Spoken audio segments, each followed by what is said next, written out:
महीना इंतजार क्या करना था, अचानक से वो भी प्रधानमंत्री जी विदेश जाते हैं, बोलते हैं कि हमारा डेमोक्रेसी के बारे में बात करते हैं। तो हकीकत है उसको जरूर आप लोग छापिएगा। नमस्कार, मेरा नाम आलोक है। आप लाइव स्ट्रीम देख रहे हैं। आरएसएस के महासचिव दत्तात्रेय होसबोले की ओर से दिया गया वो बयान अब सुर्खियों में है, जिसमें उन्होंने कहा है कि सेकुलर और सोशलिस्ट सबको, यानी कि समाजवाद और धर्मनिरपेक्ष शब्द को, जो हमारा प्रियम्बल है, जो हमारा संविधान है, उससे हटाना चाहिए। वो ठीक नहीं है। आप समझ सकते हैं, ये संविधान से छेड़छाड़ किया रहा है। तो एसपी यादव ने साफ साफ कहा है, हिम्मत है क्या इनकी, आरएसएस को सीधा निशाने पर लेते हुए कहा है कि आरएसएस के लोग की आज़ादी में क्या भूमिका है। तो एसपी यादव ने कड़े सवाल खड़े किए हैं और कहा है कि संविधान के साथ छेड़छाड़ बर्दाश्त नहीं करेगा, न देश, न बिहार और न ही हम। तो एसपी यादव आज एग्रेसिव थे, काफ़ी आक्रामक तेवर में वो दिखे और उन्होंने आरएसएस के महासचिव दत्तात्रेय होसबोले की इस प्रतिक्रिया पर, उनकी इस टिप्पणी पर, संविधान की प्रस्तावना से समाजवादी और धर्मनिरपेक्ष शब्द को हटाने की मांग पर उन्होंने अपनी प्रतिक्रिया दी और कहा कि ये होते कौन हैं। तो एसपी यादव ने ये कहा, इनकी मजाल है क्या। और बिहार में भी वोटर से छेड़छाड़ की जा रही है, वोटिंग राइट छीनने की कोशिश की जा रही है। तो एसपी यादव क्या कह रहे हैं, हम आपको सुनवाते हैं। अब हम तो यही देखिए, ये आरएसएस और भाजपा वाला बड़ा भारी लोग चाहता कहाँ है संविधान रहे इस देश में। ये तो आरएसएस के लोग अपना एजेंडा चलाना चाहते हैं। अब लोकतंत्र कहाँ बचेगा जब वोटिंग का ही राइट अगर आप छीनने लगे, तो लोकतंत्र ही खत्म है। प्रधानमंत्री जी विदेश जाते हैं, बोलते हैं कि हमारा डेमोक्रेसी के बारे में बात करते हैं। इसके बारे में जरा बात करेंगे कि प्रधानमंत्री मजाक उड़ाएंगे लोग देश का। ये क्या हो रहा है? 25 दिन में 8 करोड़ लोग का, वो भी ऐसा डॉक्यूमेंट।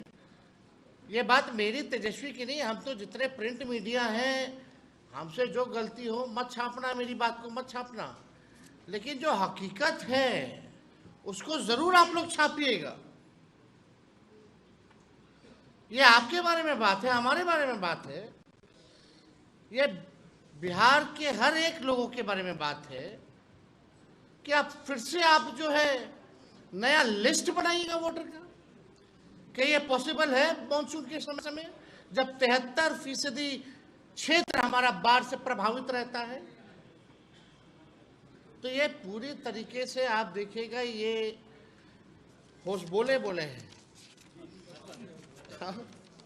हाँ, होसबोले इन्होंने बोला, जो प्रियम्बल्स जो है उसमें से सेकुलर शब्द और समाजवादी जो शब्द है उसको हटा देना चाहिए। कौन है भाई?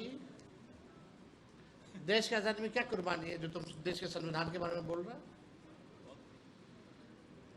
क्या कुर्बानी है? अंग्रेज के चमचे लोग अब हम लोगों को बताएंगे कि क्या करना चाहिए, नहीं करना चाहिए। एक बार छू के तो दिखाओ संविधान को।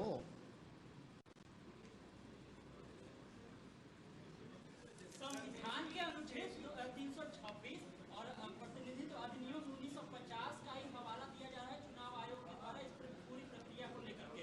सवाल यह है कि केवल समय सीमा को लेकर के आप लोग सवाल उठा रहे हैं। इस पूरी प्रक्रिया, आपको हमने डेटा बताया ना, कितना लोग के पास कितना कागज है। वो भारत सरकार के सर्वे है, जिसके पास नहीं है वो कहां से लाएगा? हम तो कहे ना भाई कि लोकसभा के बाद ही करवाते हैं आप। ये 2 महीना इंतजार क्या करना था, अचानक से वो भी। ठीक कहा दीपांकर जी ने, अभी सब ऑल पार्टी के लोगों को बुलाया गया था दिल्ली, वहां ट्रेनिंग दी गई थी। कार्यक्रम क्या होगा नहीं होगा उसमें इसका क्यों नहीं जिक्र किया गया? ये अचानक से ऑल ऑफ सडन, यानी कहीं से इलेक्शन कमीशन में फोन गया है भैया। हमारे बिहार के मुख्यमंत्री भागे हैं दिल्ली, हम हार रहे हैं, बचाइए, इज्जत बचाइए। तो नेता विपक्ष तेजस्वी यादव ने क्या कुछ आरोप लगाया है और आरएसएस के महासचिव की टिप्पणी पर क्या अपनी प्रतिक्रिया दी है, वो हमने आपको सुनवाया है, कटाक्ष किया है। लेकिन इनकी हिम्मत है, संविधान से छेड़छाड़ ये कर लेंगे। ये देश लोकतंत्र से चलेगा, ये देश संविधान से चलेगा। आप लाइव स्ट्रीम से बने रहें। इस साल बिहार में चुनाव है, अभी सियासी गर्मियां जो है वो बढ़ने लगी हैं। हमारे चैनल को सब्सक्राइब कर लें, साथ साथ फेसबुक पेज भी लाइक करें। धन्यवाद।